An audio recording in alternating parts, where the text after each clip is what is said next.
What do a US president, dark deeds, secret sea caves, ghost stories and a kidnapped African boy have in common? Well, they're all part of the incredible story of this place, Culzean Castle in Scotland, and today I'm going to show you around with a few surprises along the way. Hi, I'm Tom. I'm the other half of this wee filmmaking duo. Please do like and subscribe. It's free and really does make a difference to a channel like ours. If you've watched any of our films, you'll know I'm normally the guy behind the camera. But when Uzma and I talked about making a film here at Culzean Castle, I knew straight away I had to do this one myself. Let's grab a coffee and I'll explain why.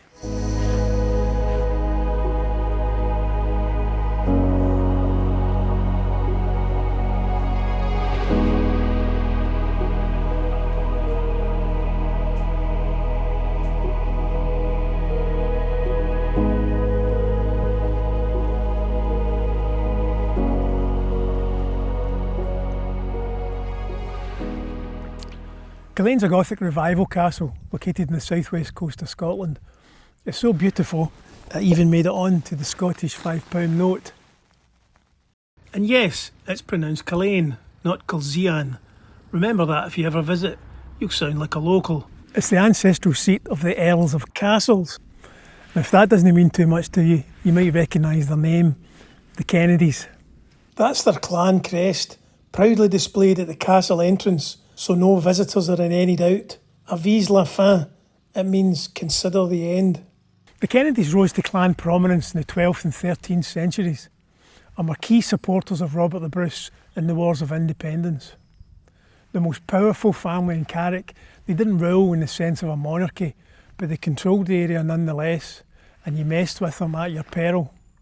Because in those days, that level of control required strong political connections and an iron fist, and the Kennedys had both, which is where some of those dark deeds I mentioned come in. But first, why did I want to do this film myself? Well, you might have guessed it. My name is Tom Kennedy. Of course, I wasn't born here, but I did grow up about 10 miles from here. My father was born in the same place. My grandfather was born even closer, just 5 miles away. And I can trace my roots back to my great-great-great-great-grandfather William Kennedy, who was born in 1760, about 60 miles away. So the journey I'd like to take you on today, it's quite personal, and it's a great opportunity to show my new wife, Uzma, around too.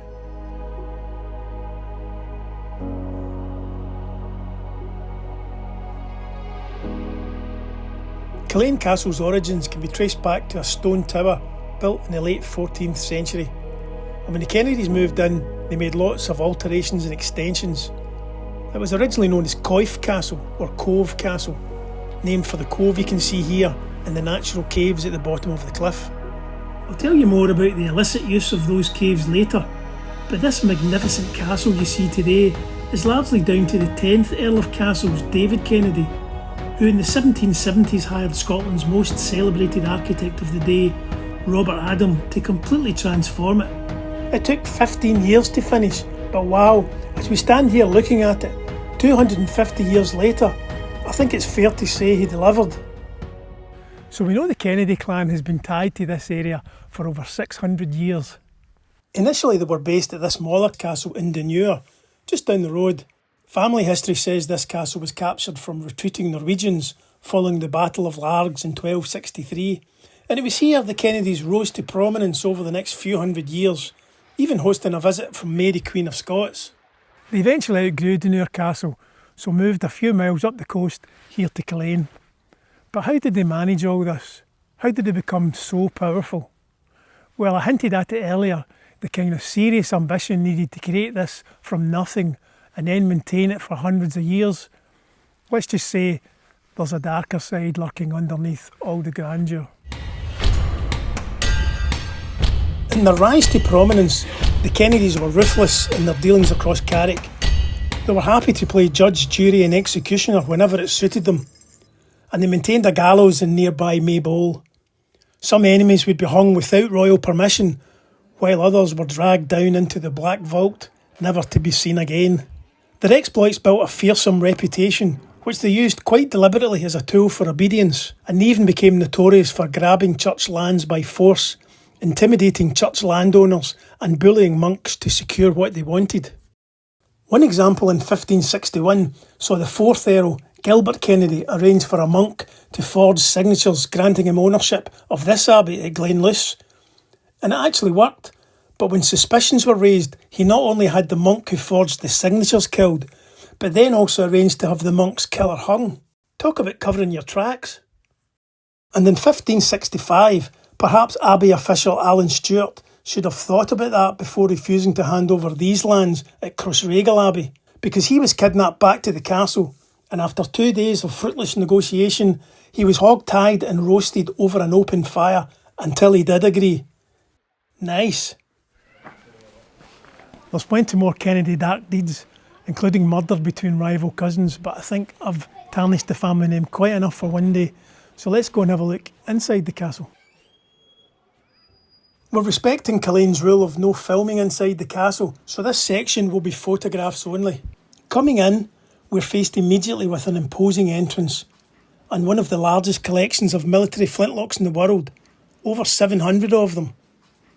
Many, including the earliest dated 1738, were bought in the 1800s by Archibald Kennedy when they were being decommissioned at the Tower of London. So think about what that means. This isn't just a display. All these pistols had a life before coming here, and many would have been fired in anger in the Jacobite Wars in Scotland, the Napoleonic Wars, and even the American Revolutionary War. If only they could each tell their story. I'll take you through a few of the castle rooms to give you a feel for the sheer opulence of living here. First up, this grand library, a room to study and write your letters. Remember, there would have been lots of letters in those days before any of the modern communication we take for granted today. And how's this for a dining room to entertain your guests? And then you come to the dramatic oval staircase. For me, the highlight of the interior structure. Adam actually only designed this unusual oval style to accommodate the existing tower, but it works really well. I love the attention to detail, the columns, balustrade, and the cupola at the top. Of course, the servant stairs are not quite as grand. These ones are known as coffin stairs, designed specially so that coffins and other furniture could be raised and lowered through the gap. Through now into this magnificent round drawing room where the Kennedys would relax and entertain. You've seen the outside of the castle, but as you can see, inside too, every detail was meant to impress. And that includes the view. Look at how the windows perfectly frame the spectacular sea view. Not a bad place to relax. Of course, when they weren't writing letters or enjoying that view, they had to make their own entertainment. So I like to imagine plenty of musical evenings in this room, with a glass or two of wine and some dancing. And at the end of the day, perhaps a bath before retiring, and falling into this sumptuous bed. I did promise you links to an American president, so what's that all about? General Dwight Eisenhower was at that time the supreme commander of the Allied Expeditionary Force in Europe, and had overseen campaigns like the Normandy D-Day invasion. So, to recognise and thank him for his role in the victory on behalf of the people of Scotland, and the 5th Marquess of Ayrshire, Charles Kennedy set aside a luxurious 6-bed apartment on the top floor of the castle. It's closed off for refurbishment these days, but you can see where it was here, the top floor of the round tower section. This was for Eisenhower's sole personal use for the duration of his lifetime. Not a bad wee present. Eisenhower accepted graciously, and when he later became president, referred to it as his Scottish White House. He stayed there 4 times, and you can see here some of the relics of his visits. You can see this grand opulence everywhere, and imagine the kind of lifestyle the Kennedys and President Eisenhower lived. But what about the servants? Clearly a place this size needed a large staff to keep it running, and their lives were more about long days of hard work. More than that, servants' behaviour was strictly controlled by the rules of the house, which were basically there to ensure they were seen and not heard. Do you think you could meet Rule 7 and avoid smiling if you heard a droll story? Just outside the kitchen is a sign recognising some of these servants, with all the roles they performed, cooks, chambermaids and the like. Does one of the names stand out to you? That's right, the very first name, Scipio Kennedy. A servant called Kennedy at cull-AIN. Well, it turns out that's quite a story, and it's not what you might think. The story of Scipio Kennedy is one of the most unexpected here at cull-AIN, so I'm going to take a minute to share it with you. He was born in 1694 in Guinea, West Africa. We don't know his original name or circumstances, but at just 6 years old, he was kidnapped from his home and sold into slavery. He was taken by slave ship to the Caribbean with a view to being sold into the horrific life of a plantation slave. But he was bought by Scotsman Captain Andrew Douglas to instead come to Scotland and serve as a page for his daughter. And when this daughter later married John Kennedy, 2nd Baronet of cull-AIN, young Scipio found himself living right here at Culzean Castle. As you saw in the sign, Scipio was recorded as a servant and cook, so he would have spent a lot of time here in this kitchen. Did Scipio stand here gazing out at the sea, remembering the life he'd been taken away from and the terrible journey he'd endured after his kidnapping? We'll never know. And that's where you might expect his story to end. But during his time at cull-AIN, his life took an unexpected turn. Scipio had something about him, and as the years passed, the Kennedys came to value and trust his contributions to the family. They had him christened and gave him a modest education and relied on him to play a growing role in the household. This relationship grew to such an extent that in 1725, when Scipio was about 29, John Kennedy gave him his freedom. This was formally recorded in what's called a manumission contract, and this document, signed by both John and Scipio, can still be seen today in the National Records for Scotland. Now remember, at this time, slavery was still in full swing across the world, and it would be another 100 years plus till it was abolished even in Britain. So this really was quite something special. Anyway, Scipio decided to stay in the employment of the Kennedys, and the manumission contract covers this and the wages he would receive, £12 a year plus his share of the drink money. Interestingly, we think this drink money was a reference to his share of the profit from the illicit cull-AIN smuggling operation. More about that in a minute.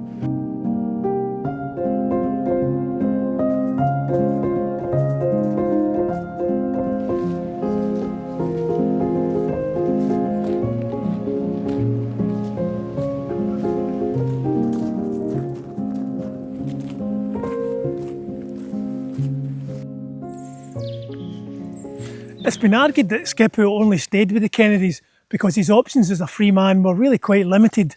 And this may be true, but his standing in the family was so high that they built him a house here in the castle gardens at a cost of £90. A lot of money in those days. The exact location of the house has been lost, but a map from the time shows that it was somewhere near here in what's now the walled garden. And it was here that Scipio went on to live as a free man, working as a weaver.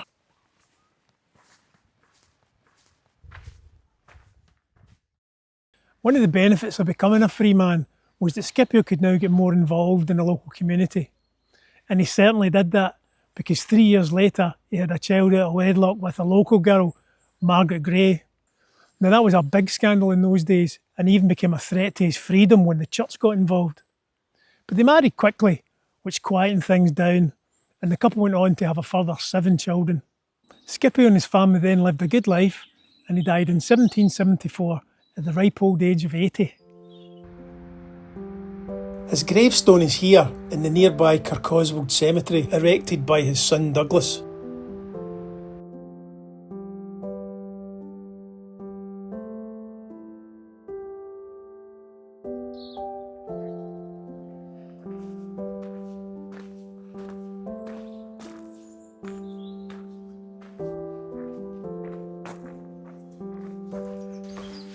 A wanted to tell Scipio's story, firstly because it's a great story, but also captures some contradictions of 18th century Scotland.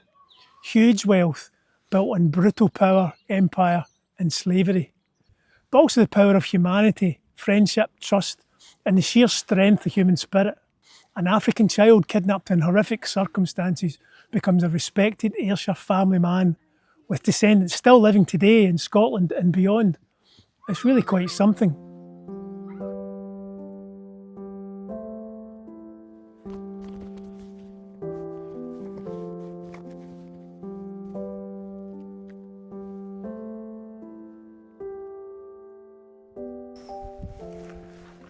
More Kennedy shenanigans now, and something that Scipio himself was likely to have been involved in.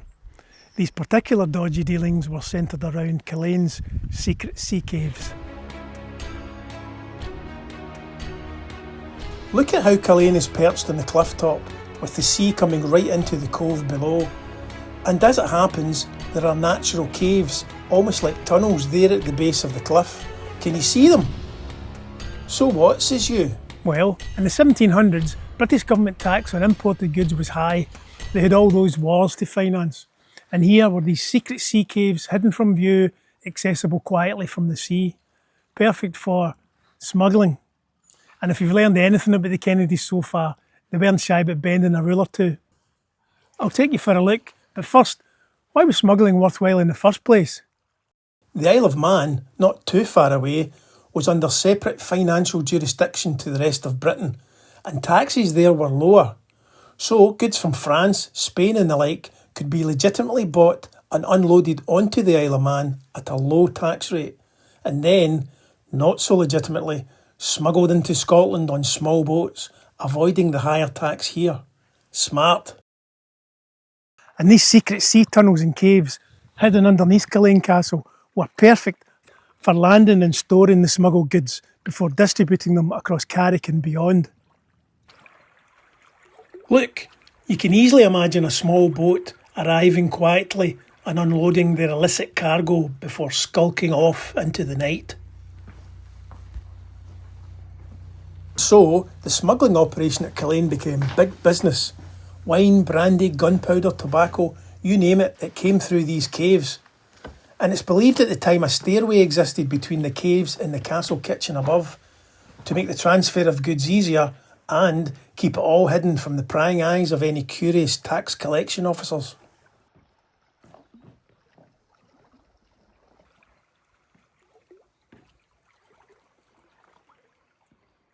It's not entirely clear whether the Kennedys managed all this directly or just turned a blind eye for a percentage of the profits. But it has been suggested that Scipio Kennedy's house was built here in the castle grounds to enable him to manage the smuggling operation for the Kennedys, away from the castle itself, out of sight of any important visitors. Smart if it's true.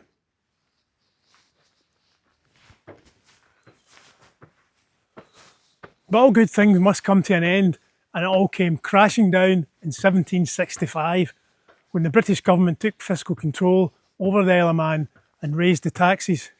So smuggling to Culzean was just no longer worthwhile. It was good while it lasted. Now, this bit's unlikely to make it into a serious history book, but that doesn't mean it's not true, because there's been lots of sightings through the years, and it's something staff and visitors alike still whisper about. So let me ask, do you believe in ghosts? There's been centuries of life and death here at Culzean, sometimes brutal death in very dark circumstances. Is it possible that so many dark deeds done in dark corners have left behind, I don't know, some kind of a spiritual imprint in the walls themselves?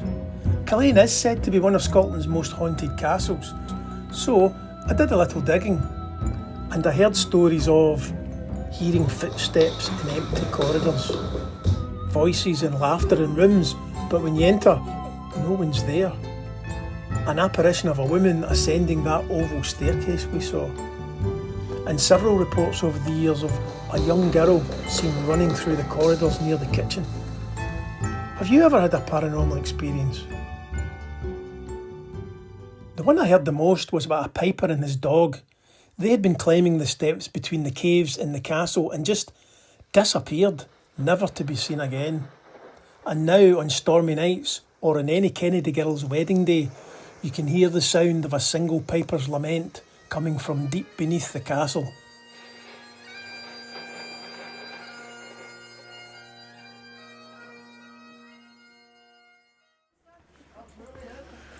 Okay, we're out into the light now, thank goodness.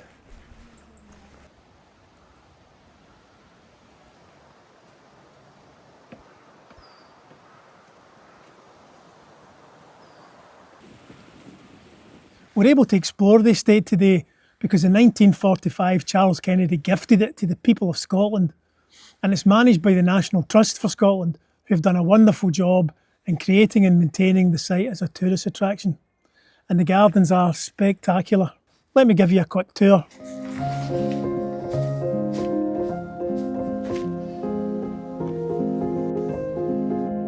The castle sits in over 600 acres of beautiful grounds.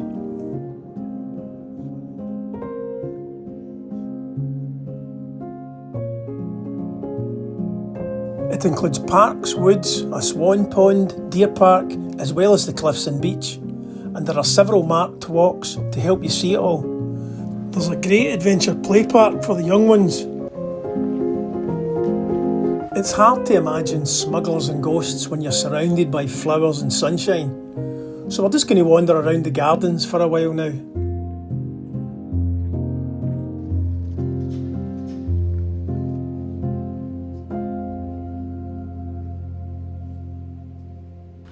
I hope you enjoyed the gardens. We certainly did, and it always helps when the sun mostly shines. Uzma, what did you think of your wee introduction to Culzean Castle and learning a bit more about the Kennedy clan? I found it absolutely fascinating, I'm not going to lie. I really enjoyed finding out about your namesakes, the Kennedys, well, my namesakes now I suppose, and how they had to be really tough and rule with a sort of rod of steel. And I'm going to try very hard not to think about guys getting roasted over an open fire every time I pass Crossraguel Abbey now, which is quite a lot. But more than that, I suppose, I'm just really happy that we did it together. And I just really enjoyed doing it with you. So thank you so much for bringing me. You're very welcome. So there you have it, Culzean Castle. More than just a castle, I think. It's actually a storybook stuffed with secrets, scandal and scenery, where people come to feel the centuries of lives lived here, written in the stone around us. I really hope you enjoyed this particular Kennedy's tour of Culzean Castle. If you enjoyed this film, please subscribe and share. We do read all the comments. And if you'd like to support us to make more films, then buy us a coffee using the link in the description. To keep up to date on where we're off to next, check out our socials. Thanks for watching Scotland's Best Bits.